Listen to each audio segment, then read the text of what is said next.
Why are we cutting all these young trees instead of letting them grow and get old and strong? How does it make sense to spend money on this labor? Because we're not having any direct revenue from it, and it's very labor intensive, it's very hard work. Hi, it's Johannes, and in this video we'll look at a very peculiar method in forestry. We will look at what these workers are doing here, and we'll take a look at why they're doing it.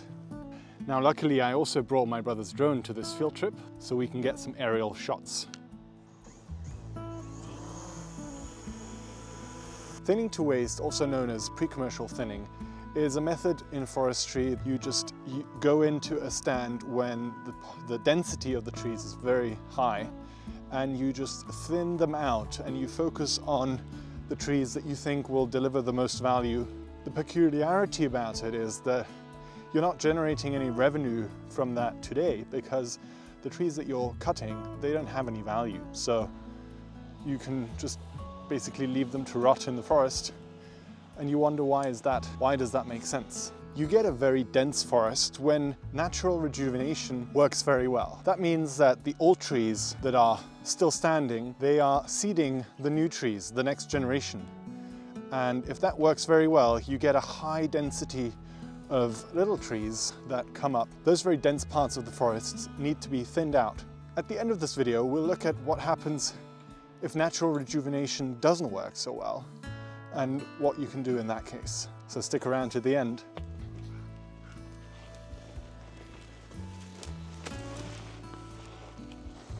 So the first reason why you want to do this thinning is because you want to improve the spacing of the trees. You want to concentrate on the future crop trees, so you make a selection. Also, every species has its perfect spacing. So by going in the stand and improving that, it's a bit like gardening. You're kind of going in and making sure that the trees that you want to harvest one day have optimal spacing depending on the species and other factors like soil, etc.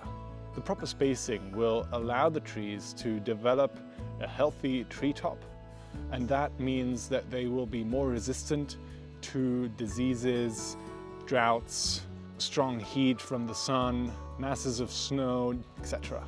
It'll just make the trees healthier. And overall healthier trees means that they will be more valuable at the point of harvest. It's also better for the health of the forest in general. The second reason why you want to have this increased spacing is that it leads to higher growth rates. You see, the soil is always able to deliver the same amount of biomass growth on any given area. So if you have an area in the forest, they'll always deliver the same amount of growth. You see, these two trees in this example drawing here are both the same age, but one had optimal growing conditions, the other not. Guess which is which? What you can control is the amount of trees that growth is delivered to. So you can have a plot with many trees and they will all get a little bit bigger, or you can have fewer trees and they all get a bigger push per tree.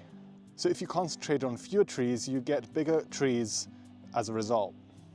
Now the third reason you do this thin to waste is that you want to have an active selection of species and trees. We're standing here in a very spruce-dominated area, so a lot of the natural rejuvenation that you see around here will be spruce trees, but you also have some pine trees every once in a while, and these large mother pine trees, like the one behind me, right there, they obviously also seed little ones, like this specimen over here. In this whole sea of spruce trees, a pine tree like that may have difficulty actually getting to a decent size, and we can help him a little bit. By cutting away the competition around him, or the spruce trees that want to invade the pine tree's space, we can make sure that the pine tree flourishes, and we can cut away the spruce trees because we've got plenty around here. We also not only make the selection based on the species, but we also cut away the smaller trees that have less growth potential, and sometimes trees have deformations in the trunk. These will be less valuable once you harvest them. So we already preemptively cut these out and make sure that the healthy looking trees, the special species, they get the premium treatment. Now, the fourth reason why we like to do this pre-commercial thinning is that it opens up the canopy and allows sunlight to hit the forest floor. I mean, yes, this looks a bit messy now, but in a few years, this will all have rotten away and given way to new plants that are allowed to grow on the forest floor. This increases the biodiversity in the forest and allows other plants to also flourish in the forest. We don't want to concentrate only on the harvestable trees because there's a whole ecosystem happening out here. If you only concentrate on one specific species, that does not work in the long term. And as we want to maximize the value over the long term, we have to focus on sustainable practices, and this is one of them. These trees right now still look a little bit tired, but that's why we actually have to do this thinning. They were standing in a very dense area, competing for water and nutrients with their colleagues, and now they're allowed to prosper. And in a few years, the branches will point up, develop more green, and be directed towards the sun, ready to create biomass. So in this stand here, we're now at a different location. You can see this stand has been thinned a couple of years ago. So first of all, you see on the forest floor that everything has already started to rot and decay. And secondly, you see from the trees that were left standing that the branches are pointing upwards, and that indicates that they are a lot healthier, and it's like they're smiling towards the sky.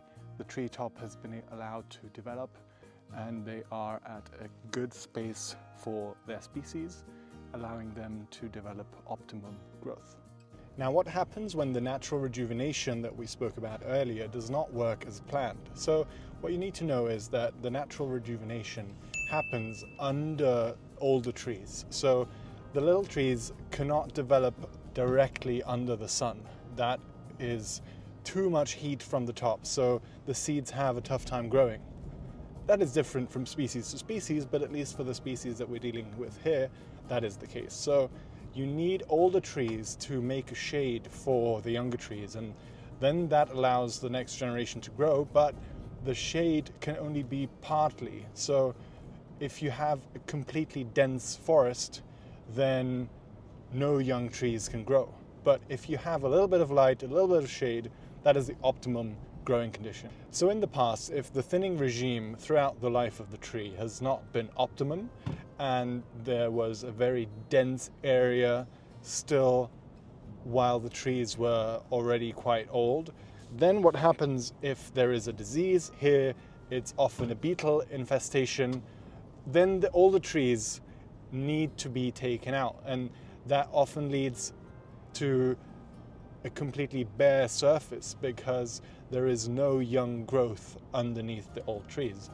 The whole point of the thinning is to already at this early stage allow for an optimum spacing, and that optimum spacing already allows the trees to be at a healthy distance. It takes into account the shade and really future-proofs the stand.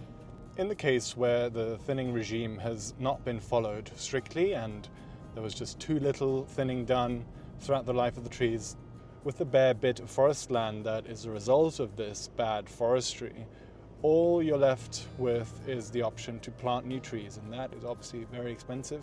Ideally, you would like to use nature's own nursery and make use of the natural rejuvenation that we are a big fan of. Tipsy! Tipsy! Tipsy!